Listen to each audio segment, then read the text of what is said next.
قطب شہید نے اللہ رحمت فرمائے ان پر مشہور حدیث جو ہے تعبیر السلام نے مدینہ منورہ کے لوگوں کو دیکھا کہ وہ زراعت پیشہ تھے، باغات تھے ان کے، تو نر کھجور کا جو تھا نا اتار کر وہ بور اس پر ڈالتے تھے مادہ کھجور پر، اس کو گابا لگانا کہتے تھے تعبیر نخل، تو اس سے کہتے تھے تھالا سارا ہے کہ مادہ۔ رسول کریم علیہ السلام نے دیکھ کر کہا کہ خواہ مخواہ کی مشقت ہے، خود ہی سب کچھ ہوتا رہتا ہے، یہ کرنے کی کیا ضرورت ہے؟ تو آپ نے کہا کہ اگر تم نہ کرو تو پھر کیا ہے؟ ان لوگوں نے آپ کا مشورہ جو تھا اس کو بہت اہم سمجھا اور نہ کیا تو نقصان ہو گیا، فصل جو تھا نا اس میں بہت کمی آ گئی۔ تو ان لوگوں نے کہا اللہ کے رسول علیہ السلام ہم نے تو آپ کی بات مانی، وہ چھوڑ دیا ایسا کرنا تو بہت نقصان ہوا۔ تو آپ نے فرمایا میں بشر ہوں اور میں نے اپنے صرف گمان سے ایک بات کہی تھی، یہ کوئی دین کی بات نہیں تھی، تو اس پر تم مجھے نہ زیادہ پکڑو اور نہ گرفت کرو، انما انا بشر وظننت ظنا فلا تؤاخذونی بما ظننت، میرا خیال اگر درست نہیں رہا تو اس پر نہ پکڑو، آئندہ کے لیے یہ بات سن لو کہ دین کی بات جب میں تمہیں بتاؤں نا، نیکی بدی کی، حلال و حرام کی، اللہ کو راضی کرنے اور اس کے ناراض ہونے، وہ مجھ سے لیا کرو، اور دنیا کے معاملے جو ہے نا انتمارم بامر دنیا کو، دنیا کے کام تم خود ہی بہتر جانتے ہو، اس لیے یہ آپ ہی اپنی عقل سے کام لے کر کیا کرو۔ اسی کو بنیاد بنا کر نا قطب صاحب رحمۃ اللہ علیہ فرماتے ہیں کہ جو دینی علوم ہیں اس میں ہمیں وحی کے علاوہ کسی کی بات نہیں ماننی چاہیے، کہ جہان کس نے بنایا، کیسے کیوں بنایا، بعد میں کیا ہوگا، ہمارے لیے نیکی بدی کے کیا معیار ہیں، یہ باتیں جو ہیں ان میں وحی الہی صرف ہمارے لیے ماخذ اور منبع ہے، اس کے علاوہ ہم کسی کی بات نہیں مانیں گے۔ اور وحی الہی کو سمجھنے کے لیے بھی کہتے ہیں کہ ایسے دیندار اساتذہ اور علماء سے سیکھنی چاہیے جن کا عقیدہ بھی دین کے بارے میں بالکل درست اور پختہ ہو، خود ہی نہ شک کے مریض ہوں یا دہریت کے الحاظ میں مبتلا ہو۔ ایسے اساتذہ جو ہیں پروفیسر ڈاکٹر، وہ تو بچوں کو گمراہ کر دیں ہیں، بہت پختہ ایمان والے استاد، اور ان کا جو ہے نا علم اور عمل وہ آپس میں موافق ہوں، یہ نہیں کہ کہتے کچھ اور کرتے کچھ، ان کے علم و عمل میں تضاد نہ ہو، قول و فعل ایک ہی، ایسے دیندار لوگوں سے حاصل کرنا چاہیے۔ اسی احتیاط کی بنا پر چغتائی صاحب لوگوں نے پابندی لگا دی نا کہ جو پہلے امام گزرے ہیں نا ان کے علاوہ کسی کی بات نہیں ماننی چاہیے۔ یہ تقلید جو شروع ہوئی نا یہ بھی بیماری کا رہا ہے، مسئلہ کوئی نہیں تھا، وہ لوگ خود مانتے ہیں کہ دین میں کوئی حکم نہیں ایسا کسی عالم کی بات ایک زمانے کی مانی جائے، مگر جب بعد میں دیکھا کہ پڑھ لکھ کر لوگ اپنا علم بیچنا شروع کر دیتے ہیں، حکمرانوں کے ایجنٹ بن جاتے ہیں، ان کی خواہشات کے مطابق دین کو بدلتے رہتے ہیں، تو ایسے لوگ تو تھے ان کی حالتیں دیکھ کر نا کہ عالم ہیں ضرور مگر بے دین ہے، دین کو بیچتے ہیں۔ تو اجتہاد عالمان کم نظر اقتدا بر رفتگاں سلیم تھا،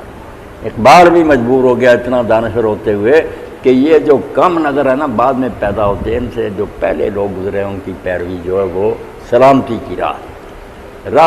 آبا رو کی جمعیت، پچھلوں کے طریقے پر چلتا رہے، اتفاق رہے گا امت میں، مانا ہے تقریر ضبط ملت، تقریر کا کیا فائدہ کہ امت ایک ڈسپلن میں رہتی ہے، جب وہ ختم ہو جاتا ہے اور ہر آدمی اپنی ہانکنے لگتا ہے تو ہر آدمی کی اپنی اپنی ڈفری اپنا راگ، کوئی پتہ نہیں چلتا کہ قرآن کیا کہتا حدیث۔ وہ لوگ پھر بھی کہتے ہیں کہ متقی تھے، ان کا قول و فعل ایک تھا، مخلص تھے، تو خیر یہ بات اپنے دور میں اگر کوئی ایسا عالم ملے تو لینا چاہیے۔ تو کہتے ہیں وحی الہی کو حاصل کرنے میں بھی صحیح العقیدہ اور عامل عالم جو ہے اس کی بات مانی گئی۔ باقی دنیاوی علوم جو ہیں یہ میڈیسن ہے، طب ہے، علاج معالجہ، زراعت کے طریقے ہیں، ایسی باتیں، یہ ٹیکنالوجی، اس میں وہ کہتے ہیں مسلم غیر مسلم کی کوئی بات نہیں، رسول اللہ نے جب خود کہہ دیا کہ دنیا کے کام تم آپ بہتر جانتے ہو تو جس سے جی چاہے لو۔ اور یہ بھی بات انہوں نے سمجھائی کہ یہ دنیاوی علوم بھی جو ہے نا یہ بھی فرض کفایہ، یہ امام غزالی رحمۃ اللہ علیہ نے بڑی تشریح کی ہے کہ لوگ سمجھتے ہیں ڈاکٹر کی کیا ضرورت ہے، نہ بھی بستی میں حکیم ہو یا زراعت کا ماہر نہ ہو، کہتے ہیں بالکل غلط ہے، ہر بستی میں کم از کم ایسا ایک آدمی جو ہے امت کا فرض ہے، یہ فرض کفایہ، ایک بھی نہ ہوگا ساری بستی گناہ گار ہو، ضرورت پڑ جائے گی کہاں سے پھر علاج معالجہ کرائیں گے، زراعت کے مشورے کے، یہ دنیاوی علوم جو ہیں ان کا حاصل کرنا بھی مسلمانوں پر فرض ہے۔ کچھ کام لوگ سیکھ لیں، ٹھیک ہے، کام چل رہا۔ تو اس کے بارے میں پھر انہوں نے فرق کیا کہ یہ دنیاوی علوم جو ہے نا، ان کا بھی حال یہ ہے کہ لوگوں نے ان کو بھی عقیدے کے ساتھ گڑبڑ کر دیا۔ یہ اگر رہتی نا کیمسٹری، فزکس وغیرہ جو مشاہدات، جیسے آپ نے کہا کہ لیبارٹری میں دیکھا یا دوربین سے دیکھا، تو مشاہدات سے اسلام کو کیا تکلیف ہے؟ جو چیز نظر آ رہی ہے اس کا انکار ہی نہیں کیا جا سکتا۔ مگر مصیبت یہ ہے کہ مشاہدات اور تجربات کو لے کر پھر اس پر نظریات کی عمارتیں استوار کی، کچھ گھڑی ہیں باتیں کہ یہ جو نظر آ رہا معلوم ہوتا ہے ایسے ہوا ہوگا، جیسے کسی نے بندر سے انسان بنتا نہیں دیکھا، آج تک نہیں کسی نے دکھایا کہ یہ بندر اب اس کی گم ہو رہی ہے، یہ انسان کی گئی۔ کہتے ہیں سائنس کی بنیاد مشاہدے پر ہے، مگر یہاں مشاہدہ کوئی نہیں، ایک اٹکل پتو بات نا، ظن و تخمین اپنی طرف سے ہی فرض کر لیا کہ یہ معلوم ہوتا پہلے جانور تھا، پھر یوں ہوا ہوگا۔ مولوی صاحب نے بہت اچھا لکھا ڈارون کے، یہ ہوگا کہ کئی طرح کہ ہوگا ہی چلتا جاتا، سائنس ہوگا ہوتی ہے، سائنس تو ہے کہ دکھاؤ بنتا ہوا، نہیں بنتا صرف اپنی طرف سے اللہ سے جان چھڑانے کے لیے کہ یہ نہ ماننا پڑے کہ کوئی خالق ہے جو بنا رہا الگ الگ، نہیں اس طرح ہوا، وہ ہوا موافق آ گئی تو پھر یہ ہو گیا، فلاں اونٹ کی گردن اس لیے لمبی ہو گئی کہ وہاں خوراک نہیں ملتی تھی، وہ اوپر کو کرتے رہے، زور لگاتے رہے، دوسروں کی چھوٹی اس لیے رہ گئی کہ آسانی سے پودے مل جاتے تھے۔ تو یہ جو گپے ہیں نا، ان کو سید صاحب کہتے ہیں جو محض اپنے گمان ہے، کوئی اس مشاہدہ اس کی تائید نہیں کرتا۔ اس کو بنیاد بنا کر دین سے تم ٹکر لیتے ہو تو پھر دین یہ کہے گا نا کہ تھیوری کو الگ کرو جو تمہارے اپنے ہیں اندازے، جو مشاہدہ فیکٹ الگ ہے، حقیقت کا ہم کب انکار کرتے ہیں؟ ہم جو سامنے نظر ہے ٹھیک ہے، مگر اس کے بارے میں جو تم پھر توجیہیں کرتے ہو نا کہ یہ اس طرح ہوا۔ ثانی صاحب رحمۃ اللہ علیہ نے فرمایا یہ تو ایسے ہیں نا مراد، جیسے کہیں کہ چیتے کے جو ہے نا اوپر یہ داڑیاں اس لیے بن گئی، کوئی چیتا ہزاروں سال ایسی جگہ بیٹھا رہا کہ آدھی دھوپ تھی، آدھا کیا جیسے وہ توجیہ ہوگی نا ہم کہنا ایسی باتیں کرتے ہیں، سیدھی طرح نہیں مانتے کہ یخلق ما یشاء، جیسے خالق چاہتا پیدا کرتا، اس کی قدرت کے نمونے۔ اللہ کو ماننے سے کنی کتراتے ہیں، نیتیں خراب ہیں، من حرامی ہوتے ہیں ڈیر کہ اللہ کو اگر مان لیا تو نیک بننا پڑے گا، اس کے قانون دریافت کرنے پڑے گے، اس کے سامنے حساب دینے کی فکر کرنی پڑے گی۔ اس لیے جان چھڑاتے کوئی علم نہیں بتاتا ہے کہ خدا نہیں، صرف نیت کا حل۔ تو یہ دینی علوم وہی سے لیے جائیں گے، دنیاوی علوم جہاں سے جی چاہے آپ روس سے سیکھ لیں، چین سے سیکھ لیں، مگر اس حد تک ہی جہاں تک وہ نا مشاہدات اور تجربات سے تعلق رکھتا ہے، ٹیکنالوجی سے جہاں وہ اپنے نظریے پیش کرنے سے اس کو بالکل پھینک دے وہ کوئی۔ مولانا امین حسن اصلاحی مرحوم نے جب اس پر لکھا نا تو وہاں پھر اس سوال کو بھی اٹھایا کہ ایک طرف تو کہتے ہیں کہ دین کا تعلق زندگی سے سب شعبوں سے ہے، اس میں دین و دنیا کی کوئی تفریق نہیں ہے، ایک طرف آپ کہتے ہیں دنیا کے معاملات تم خود بہتر، یہ پھر حد کہاں سے شروع ہوگی؟ تو انہوں نے کہا جہاں تک تو اس بات کا تعلق ہے نا کہ زندگی کے ہر کاروبار سے دین کا تعلق ہے، یہ تو بالکل دین جو ہے نا جامع ہے، کوئی شعبہ اس سے باہر نہیں، کھانا پینا لباس چلنا پھرنا تک بھی جو ہے اس کے ساتھ بھی دین کا تعلق ہے، سارے شعبے جو ہیں وہ دین کے شعبے ہیں، اس لحاظ سے تو سب دین ہے، مگر ایک حد یہ ہے کہ کچھ باتیں اللہ رسول نے خود بیان کر دی ہیں وہ دین ہے، ان میں سے کچھ تو جن میں ہم دخل ہی نہیں دے سکتے، وہ امور تعبدی ہیں، عبادات ہیں، کتنی رکھتے ہیں پڑھیں، زور کی 4 عصر کی 4 مغرب، اس میں ہم کیا عقل دوڑا سکتے ہیں؟ یہ باتیں تو جو ہے نا اقترابات جن کو شاہ ولی اللہ رحمۃ اللہ علیہ اللہ کا قرب حاصل کیا، یہاں تو بالکل کسی کو دخل دینے کا حق نہیں، اسی دائرے میں بدعت حرام ہے، جو سمجھ میں نہیں آتی کہ آپ لوگ اینک لگاتے ہیں، یہ سپیکر چل رہا ہے، مولانا اگر ہر نئی شاہ بدعت ہے، یہ فرق نہیں کرتے کہ جو باتیں اقترابات کی نا اللہ کا قرب حاصل کرنے، اس میں ہم اپنے نہیں گھوڑے دوڑا سکتے، وہ صرف اللہ تعالیٰ کے بتانے سے پائے۔ اسی لیے امام احمد رحمۃ اللہ علیہ فرماتے ہیں عبادات میں نئی بات گمراہی، جو ہے ارتفاقات زندگی کو آسان بنانے کے لیے کہ سواری اچھی بن جائے، لباس عمدہ سے عمدہ، یہ ارتفاقات یہ کافر مومن صاحب استعمال کرتے ہیں، فرق ہر شخص کو نظر آئے گا کہ اب عبادتوں میں آپ کسی کافر کو کہیں ہمارے ساتھ شریک ہو، نماز پر طوافے کو کریں گے نہیں، یہ تو آپ کا دین مذہب ہے، دین ہے۔ جب ہوگا سواری پر ہم بھی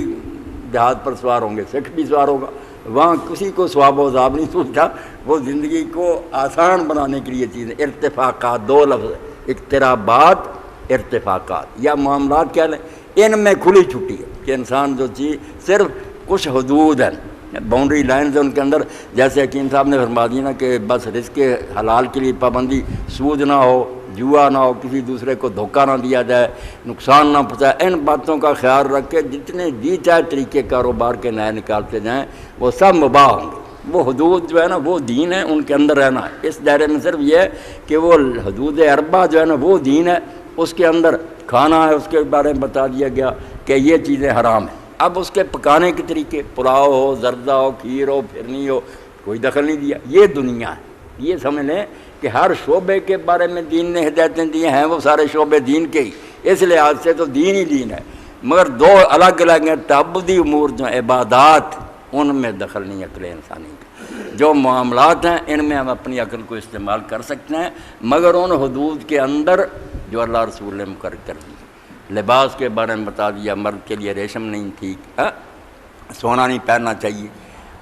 کفار کے ساتھ مشابہ لباس نہیں ہونا چاہیے، مرد عورت کا الگ ہونا چاہیے، غرور اور تکبر والا نہیں۔ یہ 4-5 باتوں کا خیال رکھ کے جس علاقے کے لوگ جو بھی لباس بنائیں گے وہ دنیا ہوگی، اس میں دین نہیں پھر اعتراض کرے گا، وہ سب دین کے مطابق ہی ہو۔ یہ بات بھی پریشان کر سکتی تھی نا، ایک طرف آپ کہتے ہیں سب چیزیں دین کے اندر ہیں، پھر کہتے ہیں دین دنیا۔ جی اللہ اکبر۔ امام ابن تیمیہ رحمۃ اللہ علیہ نے اپنے فتاویٰ میں اقتداء الصراط المستقیم میں کہا کہ بالکل ان دو چیزوں کو الگ کر لینا چاہیے، کہ جو اللہ کا قرب حاصل کرنے کی چیزیں ہیں وہ صرف نبی کے بتانے سے پتہ چلے گا، اس میں بدعت اور احداث حرام ہے۔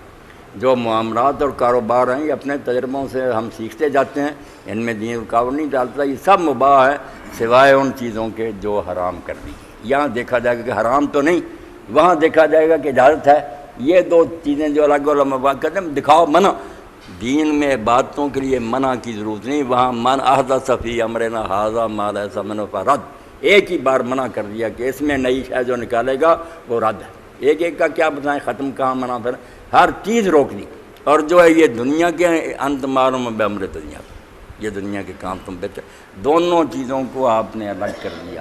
عبادات میں نئی چیز ایجاد کرنا گمراہی، معاملات میں آپ جو جی چاہے آگے سے آگے بڑھتے جائیں، صرف جو حدود ہیں نا حلال و حرام کی، اس لیے یہاں دیکھا جاتا ہے کہ حرام تو نہیں، حرام نہیں تو آپ پھر جو جی چاہے کریں۔ مولانا صاحب یہ روشن خیالی کے نام سے یہ یونیورسٹی میں DC یونیورسٹی میں یہ عورتوں مردوں کو اکٹھا کر دیا گیا تھا، اسلام ترقی سے روکتا ہے۔ ہاں یہی دین کے خلاف ہے نا۔ اب تعلیم کے لیے جیسے جی چاہے ادارے بنائیں، مگر یہ اختلاط مرد و زن کا یہ تو قرآن مجید سے صاف نظر آتا، حدیث رسول کے اللہ رسول ان کو بالکل الگ الگ رکھنا چاہتے۔ بعض جماعت نماز میں بھی کہا رات کی نمازوں میں آئیں، خوشبو لگا کر نہ آئیں، پچھلی صفوں میں کھڑی ہوں، اور پھر روکنے کے لیے کہ نہ آئیں کہا مردوں کی سب سے اچھی صف پہلی اور سب سے بری پچھلی، اور عورتوں کی سب سے بری پہلی اور سب سے اچھی پچھلی، یعنی یہ نہ آئیں، پیچھے ہٹایا ان کو، اور کہا کہ گھر کے اندر نماز بہتر ہے۔ اور یہ بھی ہدایت فرما دی کہ جب تک میں منہ نہ پھیروں، کوئی مرد منہ نہ پھیرے، اس وقت تک آپ پھر منہ نہیں پھیرتے تھے نماز کے بعد، جب تک پتہ نہ چل دیتا کہ عورتیں گھروں میں پہنچ گئیں۔ اس لیے دین کے ساتھ میرے بھائی یہ جو ہے نا کہ مرد عورت اکٹھے، اس کا نہیں میل ہو سکتا، یہ کفر ہوگا کہ دین میں ترمیم، یہ کا خیال رکھیں، پھر جو جی چاہے پڑھاتے پھر۔ اختلاط ہے مرد و زن نہیں، اسلام کے گلے سے یہ نہیں اتر سکتا۔ اب اس کو روشن خیالی کریں گے، یہی دین کی ترمیم ہے نا، رد و بدل۔